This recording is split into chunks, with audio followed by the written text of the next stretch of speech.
Hello and welcome back to Yu-Gi-Oh! Game of Legends. So today we're going to discuss two memorable cards, and very powerful, who have been around in the Yu-Gi-Oh! Franchise. Yu-Gi-Oh! Duel Monsters Slifer the Sky Dragon, or Yu-Gi-Oh! GX's Uriah, Lord of Searing Flames. Sorry about that. And we're going to discuss which one's better, either the Red Sacred Beast or the Egyptian God card. See ya.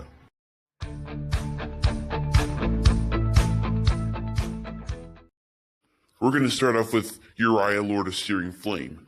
So you could summon him by using 3 traps and then sacrificing all 3 traps, which is actually kind of weird, since like those specific monsters are supposed to be sacrificed by traps. So like normal monsters would be monsters, but this time it's traps. So its attack and defense points depend on how many continuous traps are in your graveyard. So if you have 3 continuous traps like in this, you have 3,000 attack points. But imagine how overpowered it would be if you had your entire deck would be made out of continuous traps. And then you had this card sacrificed, this guy would be overpowered. The Egyptian God card Slifer the Sky Dragon's next. And his attack points and defense points are determined on how many cards you have in your hand. And so, its power can be limited. But if you have a spell card like infinite cards, which means both players can have infinite cards in their hands, this guy can be very powerful. But you always have to be very careful with summoning Slifer, because you might make a mistake on that you don't have that many cards in your hand, like none actually, or he's like the only card in your hand, or only 1. That's happened to me before. Because one time he can be a super powerful beast, or he can be very weak. Okay, this was hard as a decision for the first round on attack and defense points. And this was decided on how easy it is to actually give it attack and defense points. So for round 1, I'm going to give the point to Uriah, Lord of Searing Flames.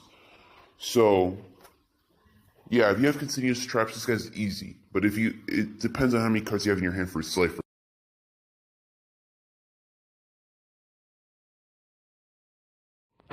The ability of Uriah, Lord of Searing Flame. Oh my god, why do I always do that?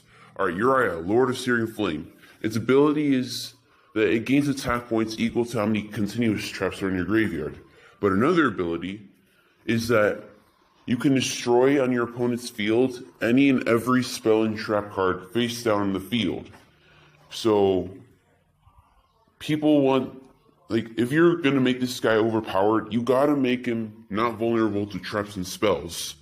So in order to do that, you need to keep guard, and you can't let him get destroyed by a spell or trap. So his ability would affect really good. So yeah. I just want to let you guys know that this Slifer the Sky Dragon, I actually have it in my deck.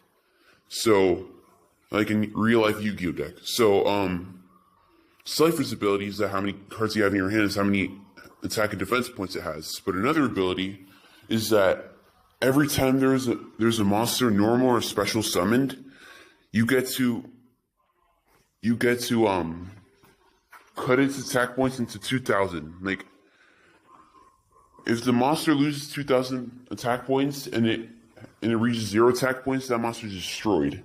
But if it's not, it just stays with 2,000 less attack points, which could be very useful in situations where, okay, I've made my round 2 decision onto making who has the better abilities, and not counting the attack points abilities, I'm going to give the point to Slifer the Sky Dragon, because even if you can destroy spell and trap cards, that's not that creative. I mean, other cards can already do that, but cutting a monster's attack points to 2,000, that's really good.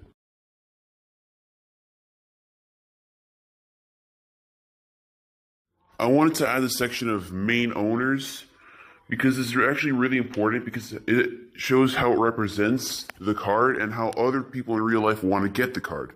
So this is Kagemaru, And he's the main owner of the three sacred beasts, but in our case, Uriah. And so Kagemaru actually, I don't know if he created them, but he gave them to Chancellor. And so it's kind of his sacred beasts.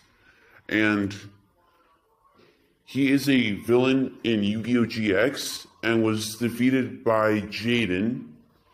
I guess he just wanted to be young again, and like with the power of the three sacred beasts, like the Egyptian god cards, the three sacred beasts are able to control the world if they were onto the wrong hands.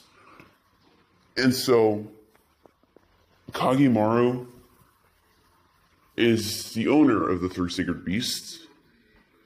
Again, in our case, Uriah. And Uriah was the first one to be summoned out of the three sacred beasts when he was dueling Jaden. And I think, like in my opinion, that the three sacred beasts are like a cheap copy of the Egyptian gods, but they're like really cool, and I respect that. I respect that even though they kind of copied it, I respect that they're still strong.